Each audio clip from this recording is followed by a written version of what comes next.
Wow.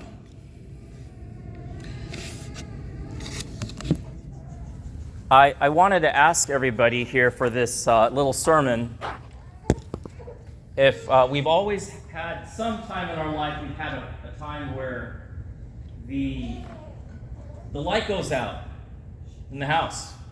I've had, remember a couple years ago during the lockdowns, we had the lights go out for 2 days. And I had to go to the in-laws, and we had to work that out to make sure that the food didn't expire or run out or go bad.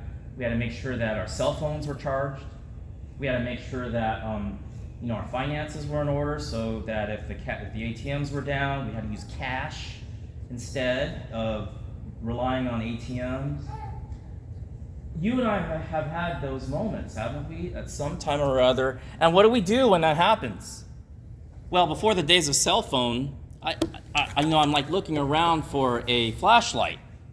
Before the days of inventing this, you would see if it was at nighttime, you'd have to try to find some way to light the house, like a candle or something.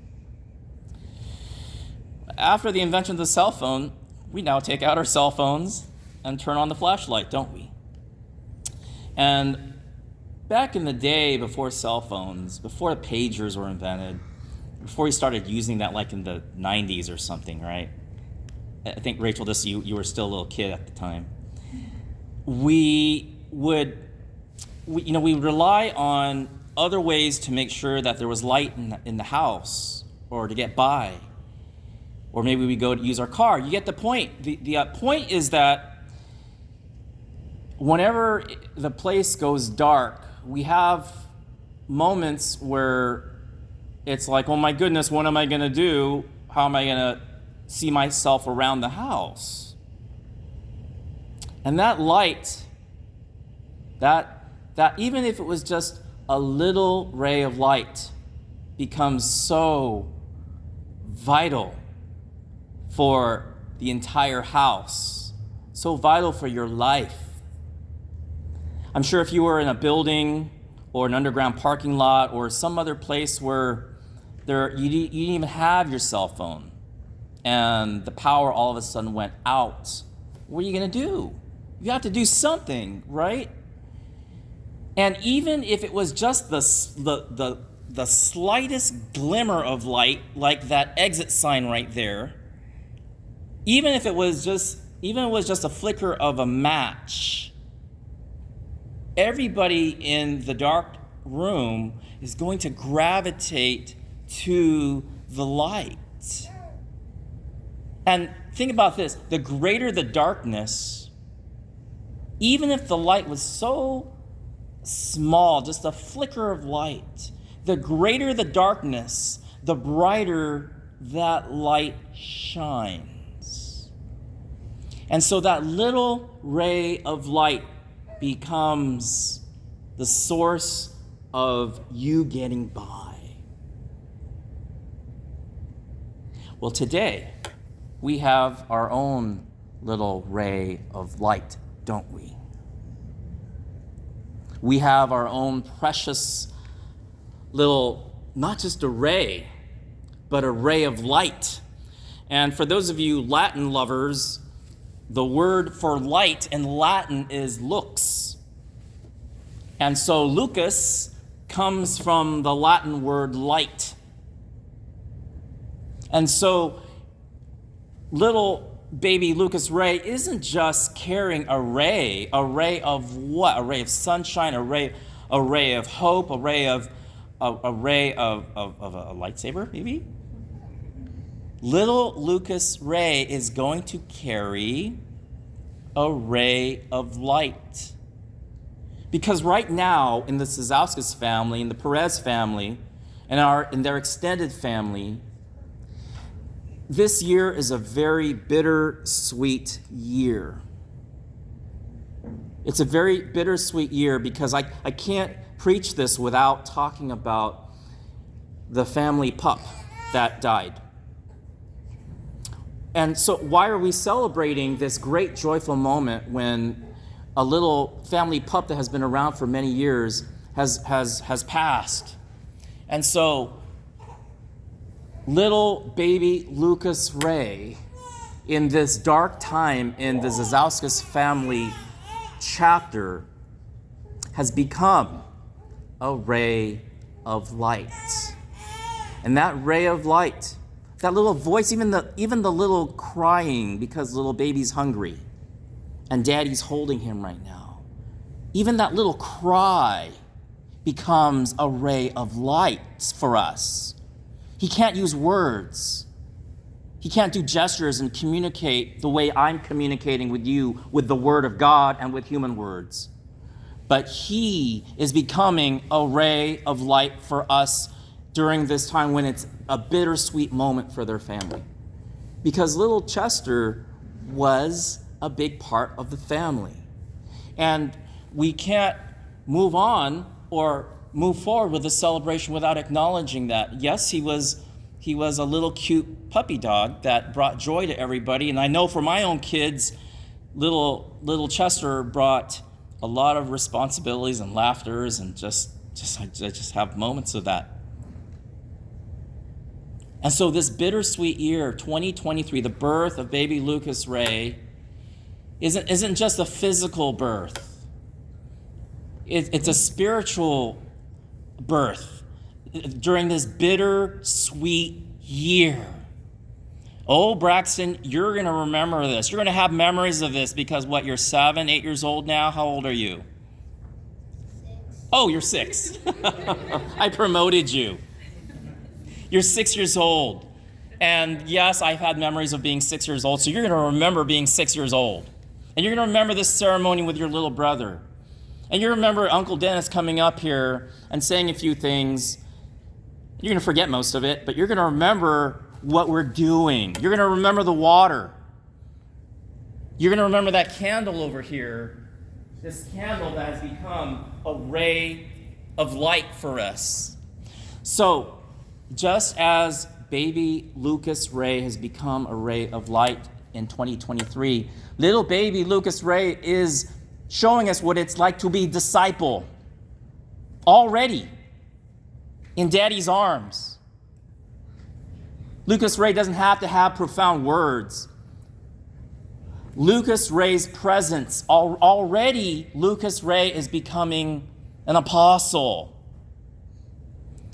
Because Lucas Ray is showing what it means to bring light in the darkness. We don't need that cell phone. We don't need a candle. We're going to use a candle today, but we don't need that when we're living our life. Because Lucas Ray becomes that ray of light. Lucas Ray becomes the living candle. And we heard this proclaimed today in the reading today. It was very beautifully done. Thank you. And that letter that was read today came from the first letter of Peter. Because, Braxton and all the kids here, whenever you were baptized, when you and I were baptized in the name of the Father and of the Son and of the Holy Spirit, what happens is you become royalty. And what did we hear from the reading today? You are a chosen race, a royal priesthood, a people set apart. And so Lucas Ray, through baptism, becomes royalty. He becomes a prince that brings not just a ray or just light, but becomes a prince who brings a ray of light. And what does a prince inherit from daddy? And yes, we could be talking about daddy Joey, my little big brother-in-law, but we're also talking about our daddy in heaven. Because Lucas Ray becomes a prince of our daddy in heaven, Abba, as Jesus called him.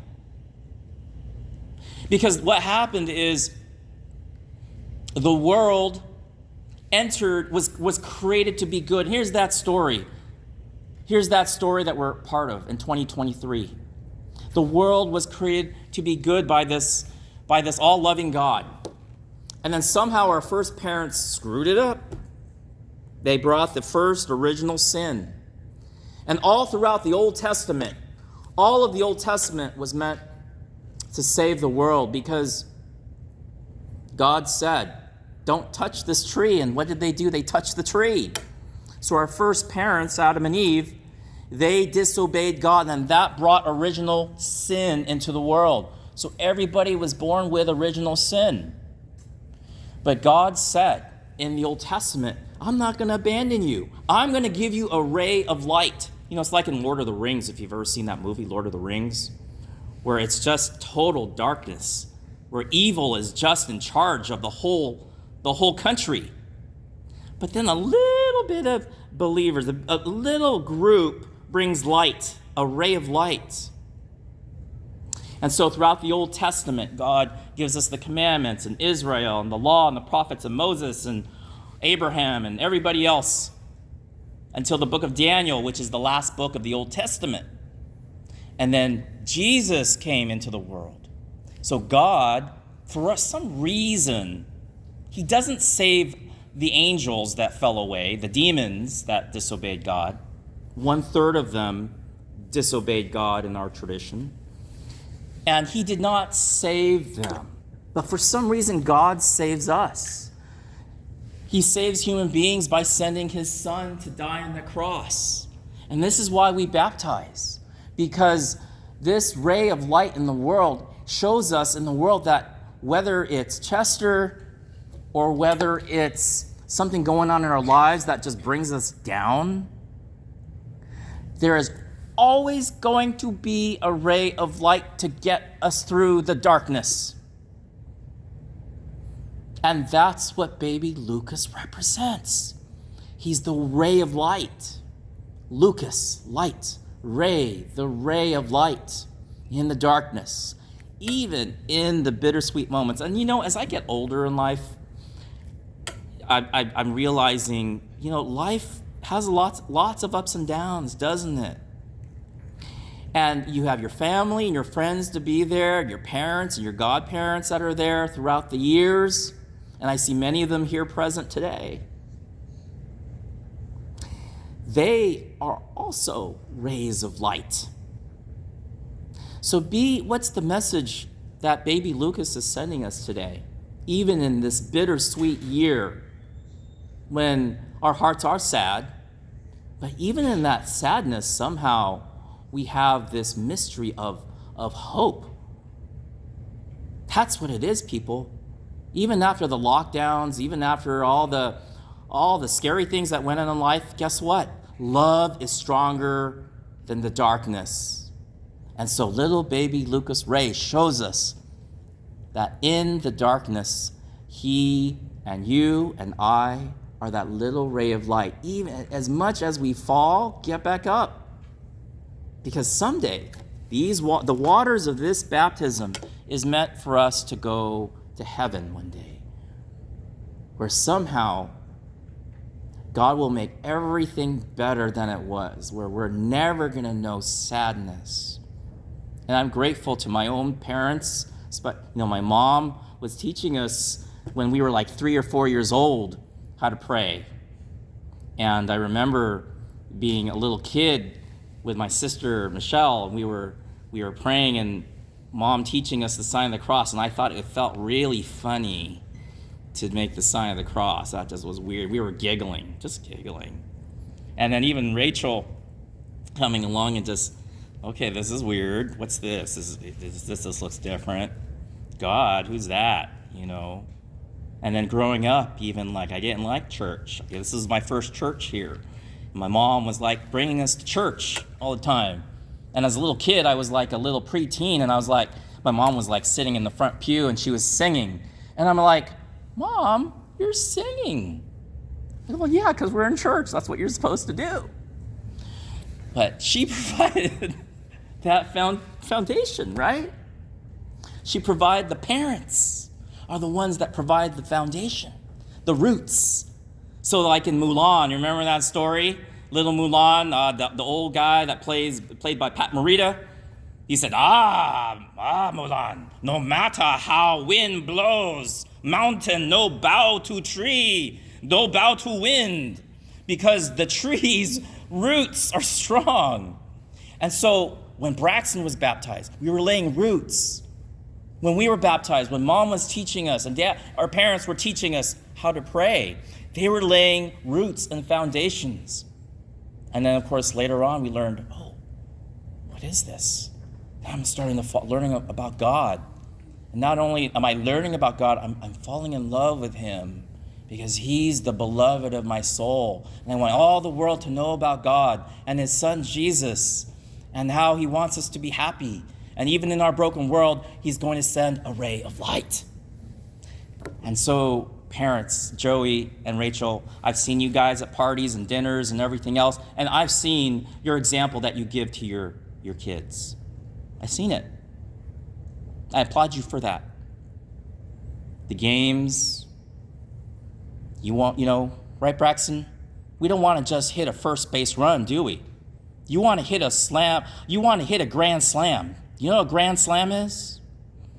A grand slam is when everybody's loaded on all three bases and you're up to bat and two people are out and you go up to the plate and you're about to hit the ball and you're like 2 strikes out and you have that one final moment to hit the ball and you're going to hit it. What's that? You're going to hit a home run. And right now, your brother is hitting a home run for us. He's hitting it out the park. Because at baptism becomes a point where you show your light. It gathers us here today where we can reflect on God's love for us. He's not only going to have original sin washed away, he's going to hit the home run. First base, we're going to wash original sin away. Second base, just like an injury. For those of you in the medical profession, when you get a little scar on your body, a little wound, what are you going to do? You're going to first put some water on it, right? First base, wash the wound. When you're done with that, you're going to put a little ointment on it, aren't you? That's what this is. Sacred chrism. You're going to second base. That's right, little buddy. Sacred chrism. I love the smell of this. And then you're going to put that on your wound. And then after the wound, you're going to go to third base. And you're going to take the white garment. And you're going to put the white garment over the wound like a Band-Aid. And then you're going to hit it out of the park when we say the words, I baptize you in the name of the Father and of the Son and of the Holy Spirit. Because that's what I read in today's gospel. That's what Jesus taught us. The Zazauskas family and all their friends and family are doing what Jesus commanded us, to baptize all nations so that they can be royal children of God. And that's what's going to hit a home run grand slam. And who's doing that? Your brother. Your little brother is hitting a spiritual grand slam. Yeah, he smiles, he gets it. Because the mysteries of the kingdom belong to little kids who get it. And this invitation is all for us. We're invited to this so that we can all someday rejoice in this. And in heaven, we're going to joke around like, hey, do you remember when we went to that reception area and we joked around about talking about donuts and gymnasiums and our kids and everything else? We're going to be like that in heaven. It's going to be something far beyond than what we know.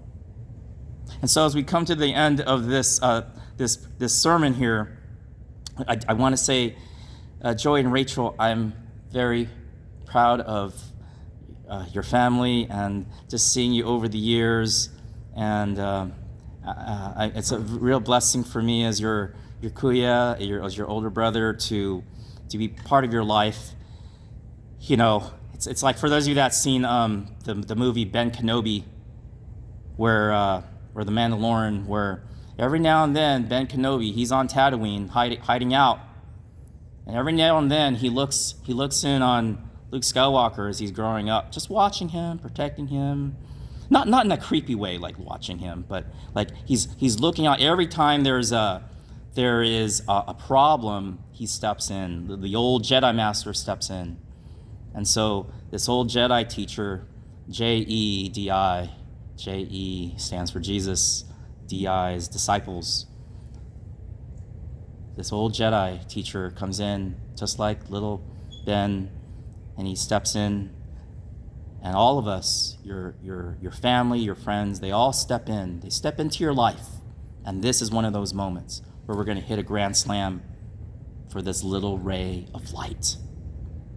And so, dear brothers and sisters, let's continue our celebration, and let's not just have little baby Lucas Ray be that ray of light.